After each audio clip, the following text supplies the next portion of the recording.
Ave Maria in the Afternoon is a co-production of Ave Maria Radio and EWTN Radio and carried across the EWTN Global Catholic Radio Network.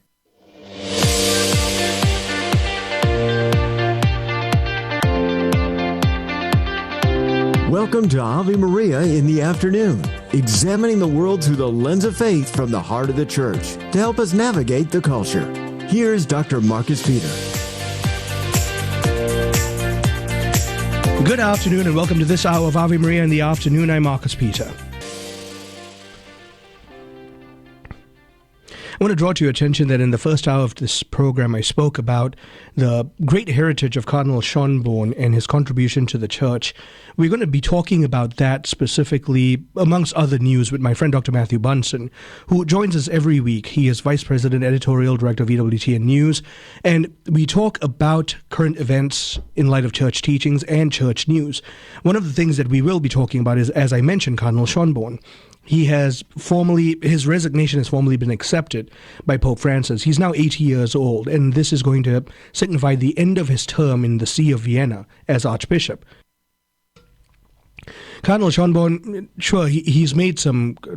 There have been certain statements that he's made in recent years, but his great legacy will forever be, I believe, and I might be wrong in saying this, so what I'm about to say isn't magisterial, but I sincerely believe that his great legacy will be the great monumental contribution that he and Pope Benedict XVI made in the universal catechism of the Catholic Church that we have. I don't have a lot of time to go into it in this hour, and that's why I encourage you to take a look at my first hour, but this gift is a treasure to the Church and nothing short of the work of the Holy Spirit, nothing short of the inspiration of the glory of God. And it is, without a doubt, historically the most scripture-saturated catechism that's ever been produced, but also a catechism that so richly draws from the heritage of every ecumenical council that came before it, and all of the many of the papal documents that have come before it, and the voices of the Church Fathers that have come before it. All of this to unite together in this wonderful synthesis of the proclamation of our faith in engaging this present de-Christianized culture. We'll talk about other news as well with Matthew. And then after that, I want to talk with Shawn McGhee about the transformation of post-revolution America. Because when the British Parliament learned of the infamous Boston Tea Party, it responded with a series of measures that were designed to rein in that kind of insubordination in that seaport town.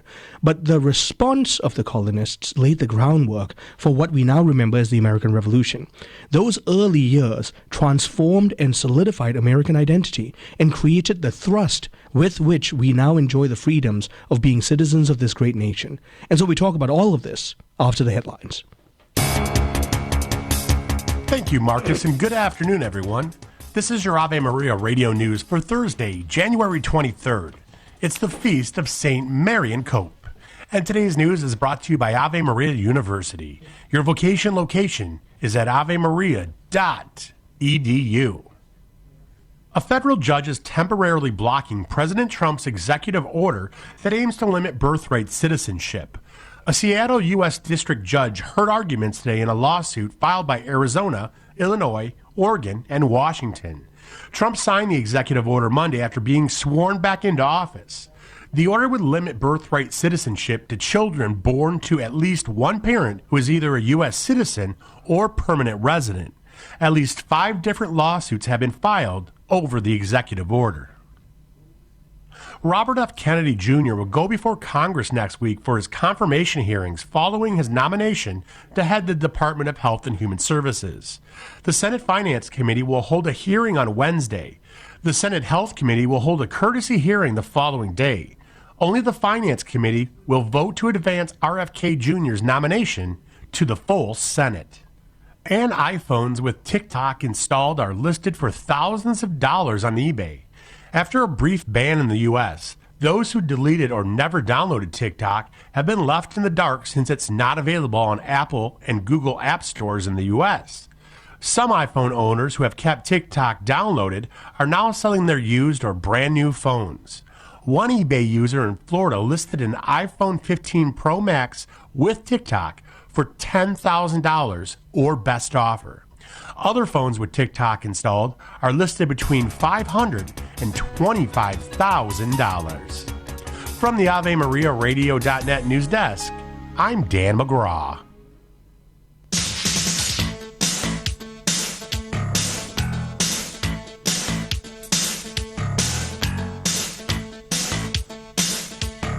Good afternoon, welcome back. I'm Marcus Peter.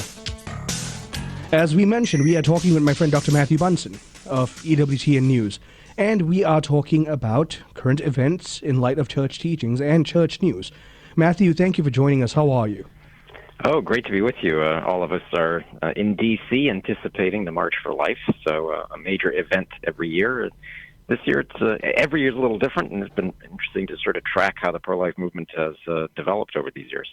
And in fact, that's where I'd like to open up. You being in D.C. is one thing. You enduring D.C. weather is another thing. And every year during the March for Life, the weather tends to be some of the worst colds that D.C. experiences. And yet Catholics from across the country and sometimes across the world come to this event to stand for the unborn.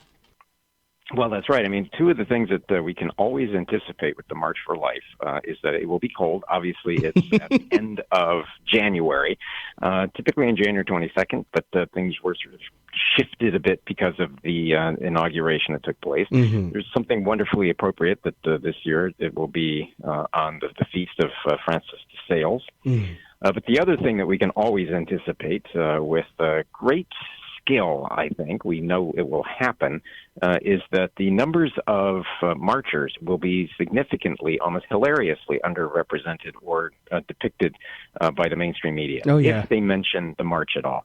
Yeah, that's been a running joke of sorts for Catholics to wait till the day after the March for Life and to just see what kind of minimalistic to non-existent coverage mainstream media has provided for the march. That's right.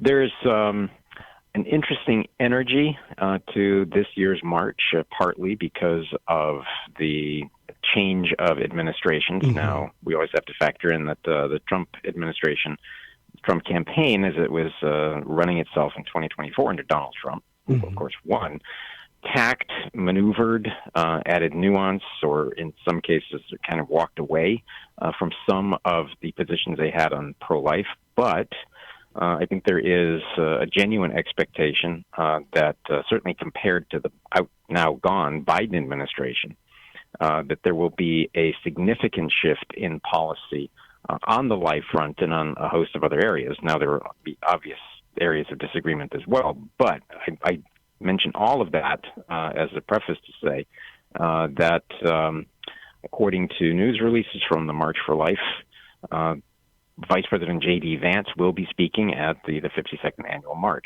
So right from the get-go, this administration is clearly making a point in prioritizing the pro-life movement. And, of course, J.D. Vance, now internationally famous Catholic convert and vice president now, I think is certainly committed to the pro-life cause. Right. And now their commitment to the pro-life cause gives us a tremendous amount of hope. And we ought to make that very clear, that there is hope for the fight. Had Trump and Vance's political opponents won, they had made very clear that part of their promise was the attempt, at least, to codify the regulations enshrined in Roe. And so we can be thankful that that's not the case. However, we also need to not rest on our laurels as we encounter this fight. Well, that's absolutely right. We know that post-Dobbs, the shift the battlegrounds have in so many ways moved to the states, which is precisely, in many ways, the point of overturning Roe v. Wade on the terms of Dobbs. That has meant a strategic shift and at times a very important set of tactical shifts in how the pro-life movement has functioned. And there were, of course, last year a number of significant defeats of the pro-life cause. There were some victories as well. Yeah. All of that to say that the speakers tomorrow, the March for Life, and J.D. Vance will be one of them, are going to try very clearly to reiterate the importance of the cause of life. And one other speaker that really jumps out to me, the schedule for tomorrow, is the Florida Governor, Ron DeSantis. Mm. He was somebody who did not, in any sense, post-Dobbs, run away from the abortion issue. Right. We saw in a number of campaigns in the fall of 2022 candidates who were reluctant to go there, so to speak, who were reluctant to stand on, you used the phrase, laurels of the pro-life movement, but also to be very aggressive and firm in that position. DeSantis went in exactly the opposite direction. He owned that issue. And I think that was a test case for candidates going forward, certainly on these individual state levels. And that is a position, I think, that was strengthened significantly, at least in terms of argumentation, right, by the fact that abortion, contrary to what the Kamala Harris campaign had wanted, proved to be relatively unimportant as an issue in the 2024 presidential election. Yeah, and that's crucial to remember. Like you and I have talked about it, it seems like the economy might have been the biggest driving force. But just kind of putting a neat little bow on the question of the March for Life, even right now, as you and I are talking, thousands upon thousands of pilgrims are making their way to D.C. amidst this terrible weather for bus drivers, to say the least. And they're going there for the prayer vigil, which is happening tonight. It's happening, I think it's happening at 5 p.m., so right now. And that's right. And they're preparing for the next day. Yeah, exactly. So after they're finished listening to you, I would encourage everyone to go to EWTN.com, where we'll be our full coverage will be taking place. But you're making a really important point, Marcus, and that is, well, two things. I would say, first, we thank the tens of thousands, if not hundreds of thousands, of pro-life supporters of all stripes, of all faiths. Catholics obviously have a very significant role in the pro-life movement. The people of goodwill who are gathering in Washington and who are making their voices heard. Post-Dobbs, there were a lot of questions about whether the March for Life in D.C. should still be held. Well, the answer, of course, is firmly yes. We need these public witnesses. We need these public statements. And then to send everyone home. And that's the other point, that to leave this event galvanized, to go back to your own families, to your communities, to organize marches there, but to be active on the pro-life front. Yeah. Why? Because we are positioned now to achieve quite a lot of victory, but more than that, winning hearts and minds to the pro-life cause at a time when the radical positions of the pro-abortion movement are being made more and more self-evident. Yep. This isn't just about making abortion unthinkable, even though that is the case. It's really about protecting children, protecting mothers and fathers, and ultimately protecting families. Yeah, that's right. And it's bolstered by what we know are very clear public sentiments. We know, for example, the Knights of Columbus Marist poll that was released, that the vast majority of Americans support placing legal limits of some sort on abortion. 83% of Americans support pregnancy resource centers, and 62% believe that healthcare professionals with religious objections to abortion should not have to perform them. So, I mean, these are really significant numbers that position the pro-life movement to make serious inroads culturally with Americans who support them. Yeah. And there's so much by way of rhetoric that we can continue to talk about. I really have to pivot here to ask your input on the recent CARA findings, the Center for Applied Research in the Apostolate at Georgetown University, in terms of allegations against clergy for child abuse. Yeah, that's right. So for many, many years now, CARA, which is the Georgetown University Center for Applied Research in the Apostolate, has been doing these very important studies on where we are in terms of the clergy sexual abuse crisis. The recent study that came out found that, as to use the technical term, dioceses, eparchies, and religious communities of men have spent about $5 billion in payouts since 2004. Now, that's a benchmark year because that was the year that, as a result of the bishops themselves moving the Dallas Charter and others coming on the heels also of what was the almost equally landmark John Jay study into this, that we've been tracking settlements but also allegations.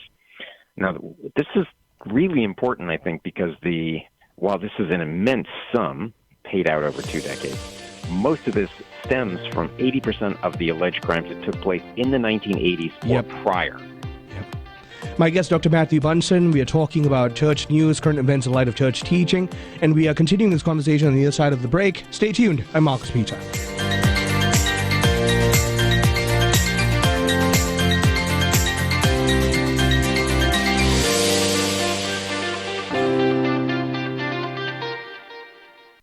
St. Therese once told her sister Celine that when we trust ourselves and not God, our soul becomes barren and incapable of virtue. Her remedy?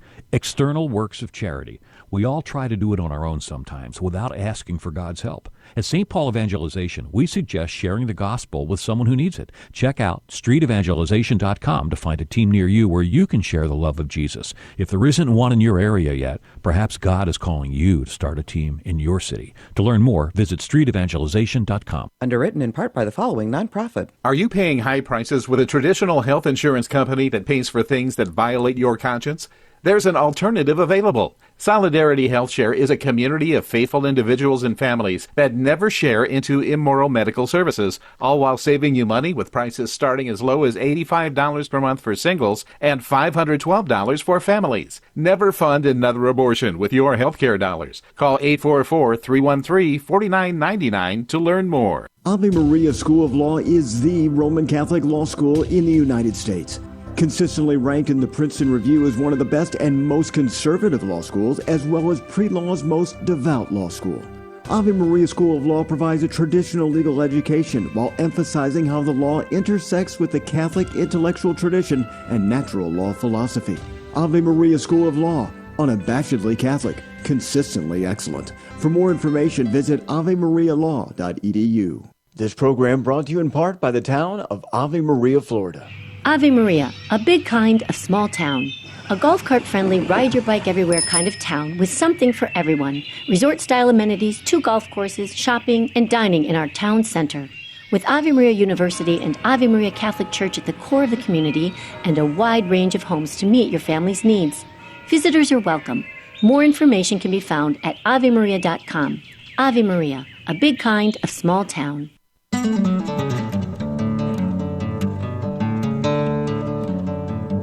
Good afternoon, welcome back. I'm Marcus Peter. As I mentioned earlier, we're talking with Dr. Matthew Bunson of EWTN News. We are talking about current events in light of church teachings and church news.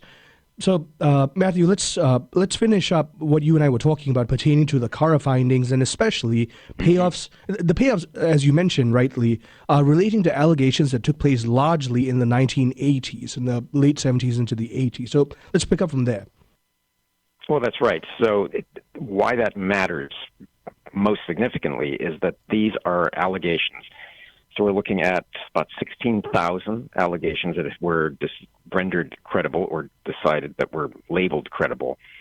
But those date back, those are historical.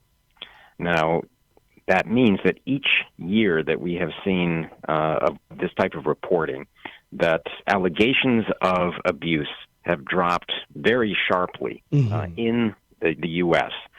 And throughout the course of the 20th century and then into this new century. So the point is, again, as CARA itself notes, that 9 in 10 of all credible allegations were said to have occurred or had begun in 1989 or earlier, and only 3% of the allegations were said to have taken place since 2000. Now, we always have to say that vigilance here has to be eternal. One case of abuse is too many. And this has been an absolute disaster for the church, certainly on multiple levels. But we are seeing the fruits of the measures and the steps that were taken by the U.S. bishops in implementing these norms, the essential norms, the charter, and then following through with those. And then, of course, we also have the papal decree under Pope Francis of Vocestis Lux Mundi that seeks to hold bishops more accountable and also expands the understanding of abuse to vulnerable adults. Mm-hmm. All of those are steps, important steps, in ending, fighting, and preventing the scourge of clergy sexual abuse. Now, the other aspect, too, is that 80% of the abuse victims were male. More than half were ages 10 to 14, and 20% were aged young, or 9 or younger. Right. So again, this validates what were some of the immediate assumptions coming out of those earlier reports from almost 20 years ago now. But when we look at the trend lines, they're very positive. The trend lines indicate progress in this fight. But again, it's going to be a process of eternal vigilance, as I was saying. Yep. A process of eternal vigilance. And continued effort on the part of especially the church and even the lay faithfuls who all make concerted efforts to make this a thing, not just of the past, but to never occur again. But in that light... Right, and it is that, go ahead, looking ahead, that point needs to be made as well. Just how much money, time, and effort the church has now put into preventative measures. The church, in many ways, in the United States, is a gold standard for secular institutions in things like background checks and creating safe environments. Any diocese now will have to have in place, and does have in place, various measures. Now, can mistakes happen? Can loopholes be found by those who are determined to get around them? Yes, but each case where that happens is another one of experience that helps in the long term. Now, again, I'm also struck by the way that the diocese and archdioceses of the United States are very much determined to provide as much pastoral and emotional and psychological care to the victims. Yep. And that's been an area of development over the last 20 years. And that's an extremely crucial point to make, Matthew, that the church in the U.S. is, in fact, the global gold standard for handling these issues. It's not just the Catholic Church across the world that's been encountering. There's numerous other institutions have these issues, but the Catholic Church has been leading the fight in terms of responding to it. And to that end, I want to bring up this bill that's happening in Montana. And you know well what I'm about to say. I know the intent is to protect children and whatnot, but the potential request of breaking the seal of the confessional violates fundamental religious tenets, let alone First Amendment rights. Well, that's right. So the bill that you're talking about, it was flagged just a few days ago by a Montana representative by the name of Lucas Schubert, who is himself a Catholic and a vigorous opponent of this bill. And he began talking about this on his own X feed, or posting on X, or what used to be Twitter. I'm still not sure how we should call these things. But the point he was making was that this is a proposed bill that would eliminate clergy exemption in mandatory reporting of child abuse and neglect. So in other words, it states that clergy and others in the mandatory reporting groups, such as medical practitioners and social workers, may not refuse to make a report as required on the grounds of physician, patient, or similar privilege. Right. Now, clergy are often mandatory reporters outside of the confessional, but longstanding legal precedent in the U.S. certainly recognizes, under things like the ministerial exception and others, that the religious freedom of confessors and penitents, that they are exempt from those rules. Now, there are those who would say, well, that's ridiculous. That is something that we hold to be absolutely sacred, that the sanctity of the seal of confession. And again, it's longstanding precedent. Now, again, clergy members are mandatory reporters of child abuse or neglect in Montana. Even though current Montana law upholds the priest-penitent privilege, it does also require that a member of the clergy or priest may not, without the consent of the person making the confession, be examined as to any confession made to the individual. Yep. So again, these are things that have been tested previously, and from the Catholic standpoint, it's additionally important to maintain that seal for the obvious sacramental reasons, but also the Code of Canon Law in the Church stipulates quite clearly that any priest who violates the sacramental seal incurs excommunication. So it puts priests in an almost impossible position. Yeah, it truly does. I personally have spoken to numerous priests who work with anywhere from especially victims in terms of being mandatory reporters. Not one of them have ever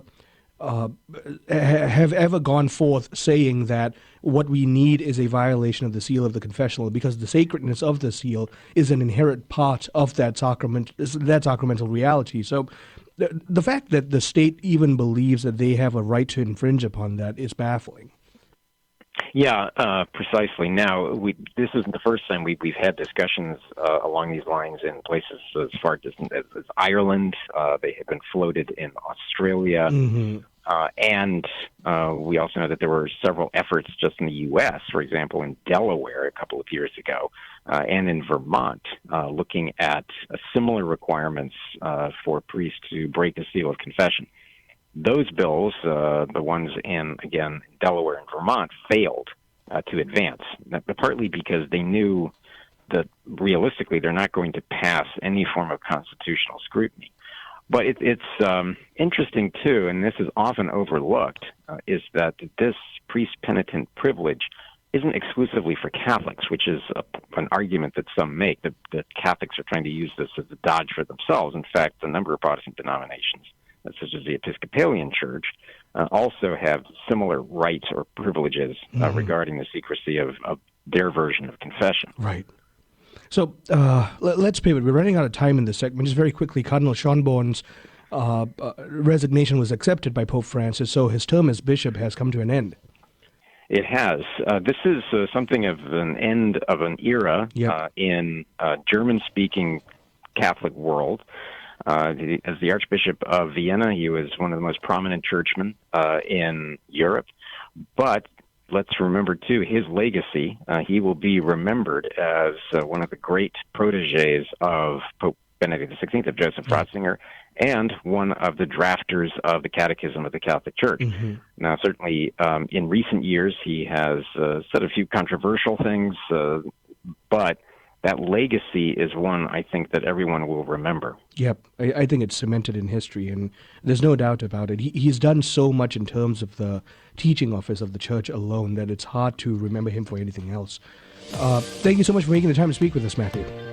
Yeah, great to be with you, and keep all of the marchers for life in your prayers tomorrow. Will do. Keep warm. Too late. My guest, Dr. Matthew Bunson, Vice President and Editorial Director of EWTN News. We've been talking about church news, current events in light of church teaching. Please stay on the coverage of EWTN for the March for Life, and we will be talking about it tomorrow on Ave Maria in the afternoon. Stay tuned. Do you own popular index mutual funds or ETFs? If so, you're automatically own shares of companies that conflict with your moral beliefs. Ave Maria mutual funds are managed to conform to pro-life and pro-family values. Long-term investors can invest in the no-load Ave Maria mutual funds. The experienced professional portfolio managers make decisions based on investment fundamentals and pro-life values. You can learn more about Ave Maria mutual funds today at 866-AVE-MARIA or visit AveMariaFunds.com.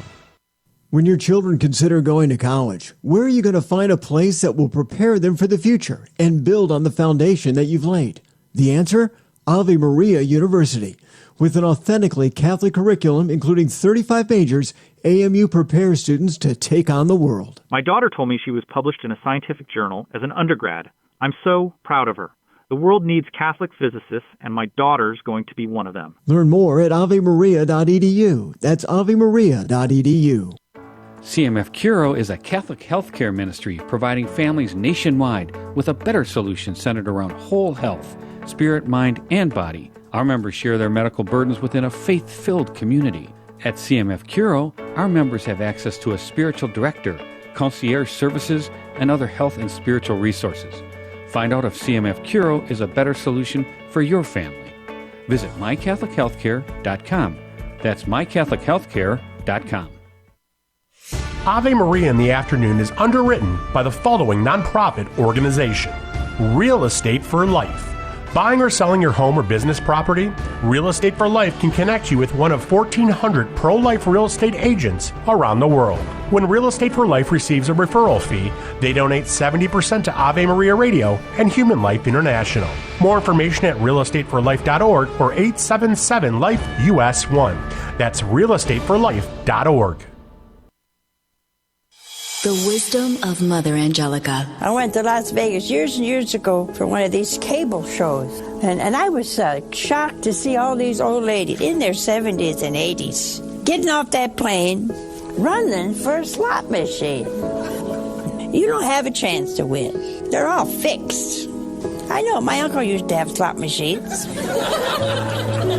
EWTN. Live truth. Live Catholic. How do we listen to God?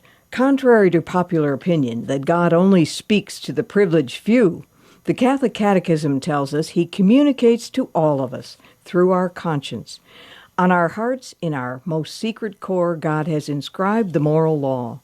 This law calls man to live and to do what is good and avoid evil. In the aloneness of the sanctuary that is our conscience, our Creator's voice echoes in our depths. When he listens to his conscience, says the Catechism, the prudent man can hear God speaking. Conscience is a judgment of reason whereby the human person recognizes the moral quality of a concrete act about to be performed, is already performing, or has already been performed. John Henry Cardinal Newman defined conscience as the law of the mind whereby God speaks to us behind a veil. This is Peggy Stanton, and this has been the Order of Malta's Minute with the Catechism. Italy aficionado Teresa Tamio's newest book is coming soon to the Ave Maria online store. In Italy's Shrines and Wonders, Teresa Tamio provides how best to navigate the most popular sites, best routes, and how to best soak in all the beauty Italy has to offer. She also shares the most inspiring journeys to make your Italy excursion utterly unforgettable. Shrines and Wonders from Catholic Connections, Teresa Tamio will be found soon at AveMariaRadio.net.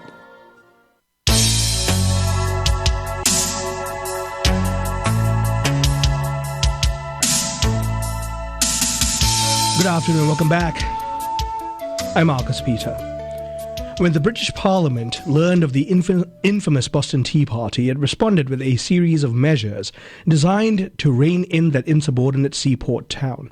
The colonists' response laid the groundwork for the American Revolution. We look at how these early years transformed the American spirit and identity. We're joined by Shawn McGhee, who is a political historian of 18th and 19th century America, educator in the Philadelphia metropolitan area, and author of No Longer Subjects of the British King, The Political Transformation of Royal Subjects into Republican Citizens. Shawn, it is great to speak with you. Thank you for joining us. Thank you so much for having me on, Marcus. I'm really looking forward to the conversation. So, when we think about the Boston Tea Party, I think because of retrospective sentiment, it's so and plays like Hamilton really don't do the political milieu justice. It seems like the Sons of Liberty were these ragtag was this ragtag group of individuals who wanted to stick it to Parliament and to show them that we could self-govern. But the truth of the matter is there were certain things that were done by Parliament to bring Boston to that point where they needed to respond. Yeah, I think that's accurate. I think that for quite some time, Parliament neglected the internal governance of colonial America, at least the 13 mainland colonies. And we see over the course of at least the 18th century a real political confidence and political legitimacy develop at the local level. And we have a situation where local men are electing local men to local offices to solve local problems. And it turns out, that more often than not, colonial leadership is competent, and colonial leadership develops a confidence over time. And after the French and Indian War, we see a more assertive Parliament that begins to, try to interfere with internal governance in colonial America. That's sort of really where this all starts. Yep. You think about, for example, the Coercive Act of 1774, and it's very clear that the British Parliament were taking stances willfully to be punitive, to punish Massachusetts, to punish Boston. And they wanted to make an example of Boston, but it seems like the underlying premise here was that in Massachusetts would be the rise and fall of the obedience of all the other colonies in America. Yeah, I think you're reading that correct as well. I think that on the ground we hear right away that other colonists from all over New England and the mid-Atlantic colonies and the southern colonies, there's a real palpable fear that if Parliament is aggressive enough to crush the economy and destroy the charter of Massachusetts, then it would certainly have no problem doing the same thing to subsequent colonies. And I think that's one of the things that, like Parliament's always, a couple months behind responding to what's going on in colonial America. Right. And I think that not only Parliament, I don't think anyone was really prepared for just how rapidly unified a very, not quite a majority, but a sizable percentage of the colonial population would become because of Parliament's interference in local governance. So in the sense of responding to Parliament's interference, to, in this case, colonial governance, local governance, there was a rise of a kind of political community and a rise of, it was burgeoning at that point. It took some time to refine, but a development of a political ideal that would spearhead what we eventually know as the American Revolution. Yeah, I don't think anybody could have predicted that, but that's certainly what the end result is. I think first and foremost, the really concerned Whig leadership, they were concerned with like gaining back local regulatory authority from a parliament that they didn't feel was accountable to colonists. I mean, some of these lessons, they stretch back into the late 17th century after the 1688 Glorious Revolution. Right. When Parliament overthrows the last Catholic king, and effectively makes certain that moving forward, only Parliament has the authority to tax, and specifically the House of Commons, the elected representatives. And I think the lesson that colonists, learned was not that Parliament could tax them, but only the people that they could themselves elect into office. Mm-hmm. And so you have a similar lesson, but not an identical lesson. And so on one side of the Atlantic, it's only the House of Commons who are elected, and on the other side of the Atlantic, it's only people who are elected. Thus, legitimately only people from, say, Virginia can tax people from Virginia is the lesson that they learn. And in order to sort of reassert that form of local governance, we have this sort of unified pan-colonial resistance movement that does, as you mentioned earlier, develop into a revolutionary and ultimately independence movement. Right. Because in response to these retaliatory measures, New England, Georgia, they began first by expressing verbal sympathy, but also eventually support, because the concern here was subjugation to the point of enslaving of British America by essentially the British Crown and British Parliament. Yeah, so this goes back to a lost intellectual world, one that, like we hear the mantra all the time, no taxation without representation. Mm-hmm. But we can say that in the 21st century, but, not a whole lot of us fully appreciate what that meant in the 18th century. And so when they're, howling about no, so we have to remember, like the Boston Tea Party happened as a result, not only because of a tea tax, but because of a tea tax that lowered taxes for tea. So Americans got fired up about their taxes being reduced. And so that suggests very strongly, I believe, that it was never about the price of taxation, but rather the principle, who has the authority to take people's property. And back then, property was a range of things. It wasn't just money. Taxation could be a range of things, right? Paying in kind.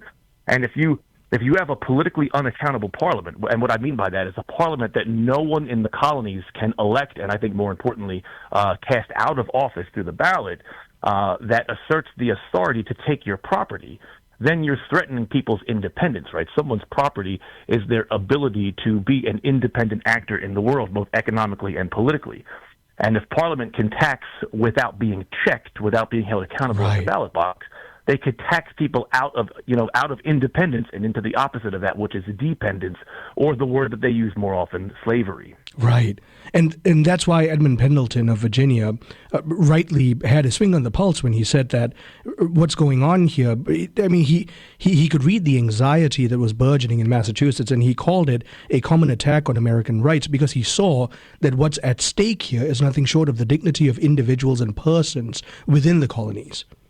That's 100% correct. And anyone of the Whig persuasion would have agreed with that wholeheartedly. There is, of course, what I call in the book imperial traditionalists. We typically call them loyalists, but there's not yet a conflict. There's not exactly a war yet, so I refer to them as imperial traditionalists. They have... they still have an issue with the coercive acts. They have an issue with Parliament, asserting a certain authority, but they have an even bigger issue with a portion of colonial America, claiming that they can sort of thwart the will of Parliament and challenge the sovereignty of King and Parliament. Yeah. I mean, you consider, for example, George Washington's response to the whole thing.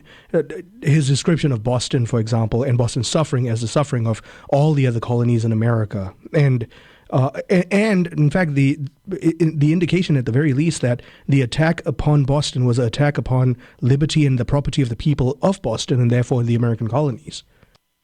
Yeah, and Washington even adds a further element to that. There's a great line that I discovered in one of his letters, where he's writing to a sort of friend of his in Virginia, where he says, if we don't, I'm paraphrasing here, but it's something like, if we don't resist these efforts by the Parliament in attacking our rights, we will become as tame and as abject slaves as the blacks we rule over so arbitrarily. So he's reaching into a language that specifically Southern gentlemen would understand and shudder at. Right.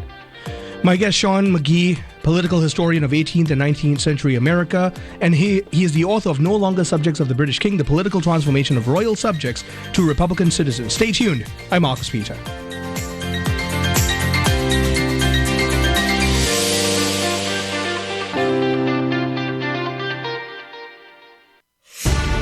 Support for this Ave Maria radio program comes in part by the non-for-profit St. Anthony Services.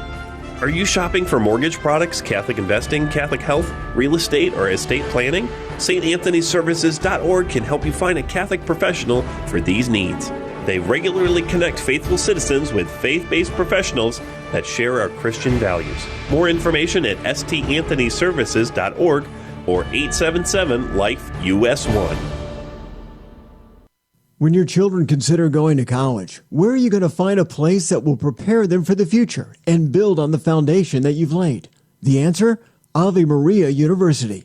With an authentically Catholic curriculum, including 35 majors, AMU prepares students to take on the world. I've seen the difference in my son since he's been at Ave Maria. He's happy, he's excited about what he's going to do with his degree, and he's living his faith. Learn more at avemaria.edu. That's avemaria.edu. The most amazing saints from modern times, John Paul II, Maximilian Kolbe, and Maria Faustina with the Divine Mercy. This is Steve Ray. We invite you to join us on a pilgrimage to Poland and experience this incredible Catholic country, the land of saints, Catholic culture, gorgeous churches and shrines, and delicious food. Join us next April as we again visit Poland, one of our favorite pilgrimage destinations. Find the Ave Maria Radio travel tab at avemariaradio.net. Underwritten in part by the following nonprofit. Are you paying high prices with a traditional health insurance company that pays for things that violate your conscience? There's an alternative available. Solidarity HealthShare is a community of faithful individuals and families that never share into immoral medical services, all while saving you money with prices starting as low as $85 per month for singles and $512 for families. Never fund another abortion with your healthcare dollars. Call 844-313-4999 to learn more. 60 Seconds with Father Mitch Pacwa. The state has responsibility to orient things, but they can't take over the rights of the family, like in China, to have one child and that's it. It's a disaster over there. How many tens of millions of abortions have gone on? And one of the things that, as a result of that, is because of the preference to have boy children rather than girls, you have, for every 1,000 boys, there are 850 girls. This is a great imbalance. Same thing is going on in northern India. So this is where the government cannot take away the primary and inalienable responsibility of married couples and families.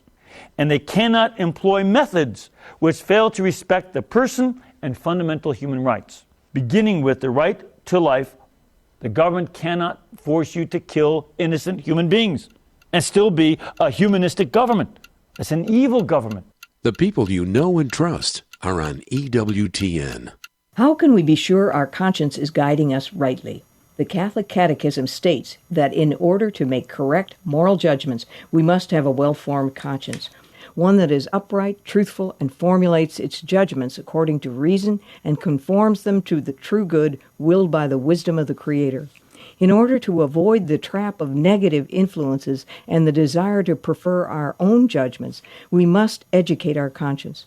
The Catechism asserts that prudent education teaches virtue and guarantees freedom and engenders peace of heart. What are the ingredients of this educational stew? The Word of God, which we absorb through faith and prayer and an examination of conscience before the Lord's cross. Though our modern world sometimes makes discernment difficult, a well-formed conscience helps us see what is right and choose what is the will of God as expressed in divine law. This is Peggy Stanton, and this has been the Order of Malta's Minute with the Catechism.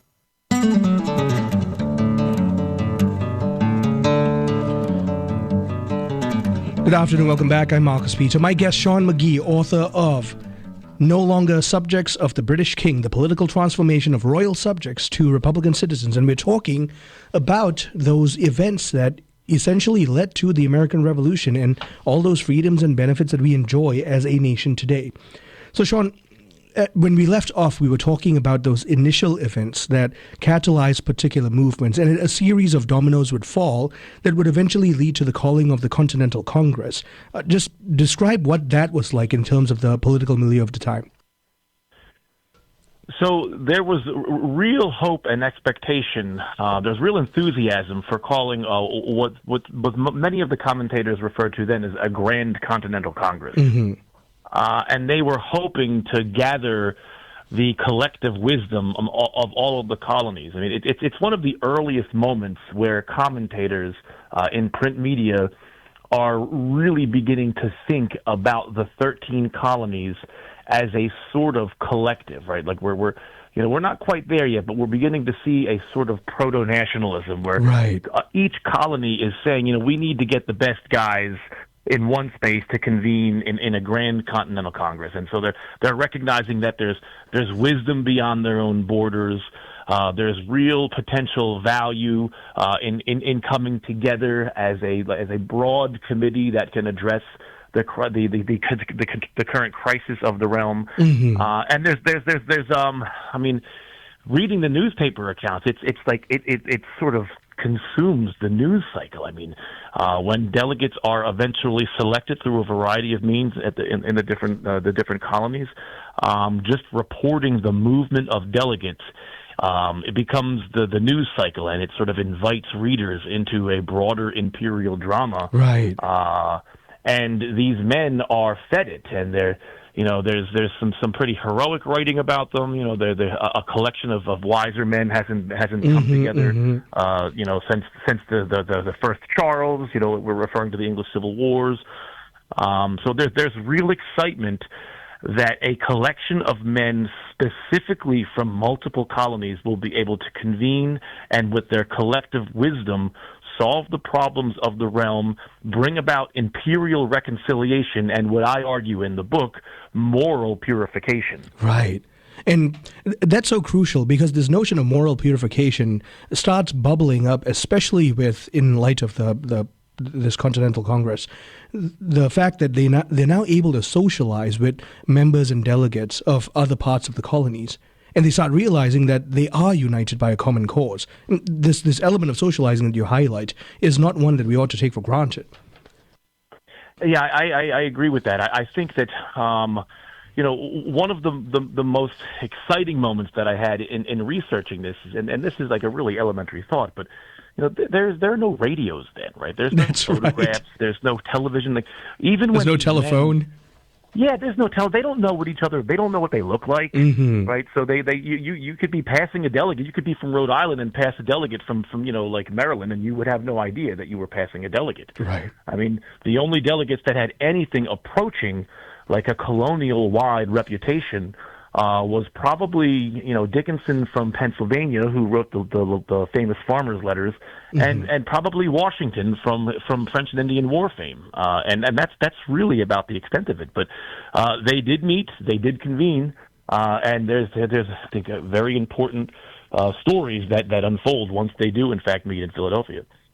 And so when they gathered together, undoubtedly, and again, like I mentioned, you rightly highlight this, undoubtedly, sentiments of loyalty to the crown still persisted. And yet, the commitment to liberty, the dignity of the individual, endowed rights by the Creator, those were things that undergirded the sentiments of all those gathered at that Congress. And so they had to grapple with that before coming to what history will remember as a rather radical approach to the response to the British Parliament. Yeah, I don't think anyone really recognized just how radical that convening itself was. Right. When, and I write this in the book, like when we think about radicalism, we think about real radicals like, firebrands like Patrick Henry and Sam Adams. You don't think of George Washington as a radical.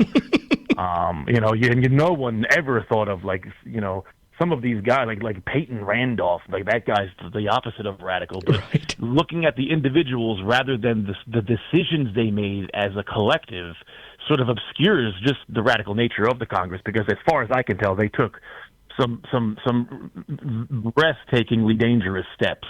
We look at this in hindsight. We know that the American Revolution was ultimately a success. Maybe they didn't accomplish everything that they set out to accomplish, but they did accomplish independence. But history is it's not lived looking backwards. It's lived looking forward. Mm-hmm. And these men were risking their lives. It was very dangerous business that they were up to. Yep. And as someone who came from the British Commonwealth, I can attest to the fact that this sense of the divinely endowed right of, in this case, the Windsors to continue to rule the British throne, it's kind of ingrained still. And so to think about that First Continental Congress essentially standing for individual liberty and therefore hoping to stand for those very things that they believe God had endowed upon the human person, meant that they were willing to stand against the earlier purported doctrine of the divine right of the British Crown to rule over them. Yeah, I think that's where we begin to see, many of them were willing to go an extra step, and the separation from the king and parliament gets really dangerous when they begin to tell, and this litters the records that the letters that they're writing one another, the records of Congress.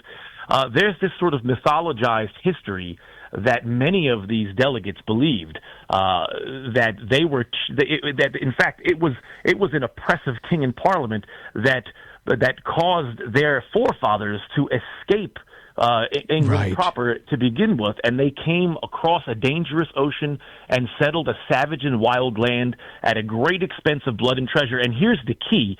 This is really dangerous language, and not every one of the Continental Congress agreed with this language, but most of them did.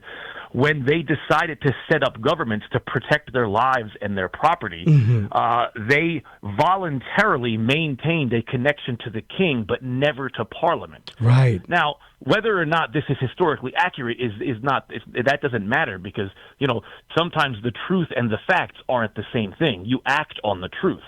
And that was their truth, right? That their forefathers came across at great risk, risked everything, set up this government, and decided to voluntarily remain members of the realm. That's right. And therefore, these American Whigs, they profess publicly, and by the way, there was a true appeal here to the Christian scriptures. There was a kind of cultural, socio-religious context that drove their beliefs, their ideals, and therefore the thrust forward. But they're professing loyalty here to continent, to Congress, to colony, rather than, in this case, Parliament, and therefore, by extension, king and crown. And like you mentioned, the cost of this would have been to be publicly hung, drawn, and quartered. This is essentially high treason, and they were willing to pay that price. Yeah, I mean, again, that's one of the things that we forget about. I think, we often forget about, my book doesn't even get to the war, but we often, it's either airbrushed out of our popular narratives, or it's just something that's forgotten in the national consciousness. The war devolved into a dangerous, violent process. Mm-hmm. And this was just the beginning of that process. And these men did not know that process was going to end with success. In fact, there were betting lines when the war starts in Europe about how long the Americans would last and what their odds were of winning and that sort of thing. They were the odds-on underdogs, right? And they were still willing to put on paper that there's a certain belief system. And the part of my book, one of my main original arguments, is that they valued community self-preservation over continued inclusion in the empire. Right? They want to be loyal to the king. They're never loyal. They never write a letter to Parliament. Right? They write a petition to the king. They never bother to write one to Parliament, which suggests to me that most of those delegates never believed that Parliament had any legitimate control over them anyway. Right. Their connection to Britain was through the king and through the king only. And so when they write these resolutions in the summer leading up to the convening of Congress, and when Congress finally writes its finished product, the Articles of Association, they are claiming that their fundamental right of any community leader is to defend the public goods and pre-existing rights and to pass them on inviolate to posterity. That's right. And they want to remain loyal to the king, but if remaining loyal to the king means that they're going to lose some of those rights and their posterity will have fewer liberties than they did, then their continued inclusion in the empire is not important. Right. And that's precisely why, when you think about the brand of patriotism that was espoused as a result of the Continental Congress, of the Articles of Association, initially the purpose here was willful material self-denial for the sake of resistance that was economic. It provided social pressure against especially Parliament, but they were willing to undergo the potential risk of organized war-driven violence, and that's what it eventually devolved into and became, and yet they were willing to pay that price because they recognize the perennial heritage of what they were fighting for. Yeah, these are men that for their they're different denominations of Protestantism. There's actually one Catholic from Maryland, Charles Carroll, who was denied the right to be an actual delegate. But he does go to Congress as sort of an advisor, if I'm not mistaken, for Maryland. But nevertheless, despite their denominational differences, these are men who are drawn together. That they're still connected by Enlightenment thought. They're still connected by some of their interests in science and some of their interests in politics and political theory. But what really unites them in general is that there's this persistent and general belief that Providence, or as Washington would call it, the grand architect of the universe, endowed humanity with certain rights and dignities and liberties, and it was up to them to make certain that the next generation had them inviolate. Shawn, I need you to know I would continue to have this conversation with you for hours, but thank you so much for joining us today. Hey, thank you so much, Marcus. You might have another doctoral degree in your future. You're a careful reader. Thank you. My guest, Shawn McGhee, political historian of 18th, 19th century, author of No Longer Subject to the British King. Thank you for joining us. I'm Marcus Peter.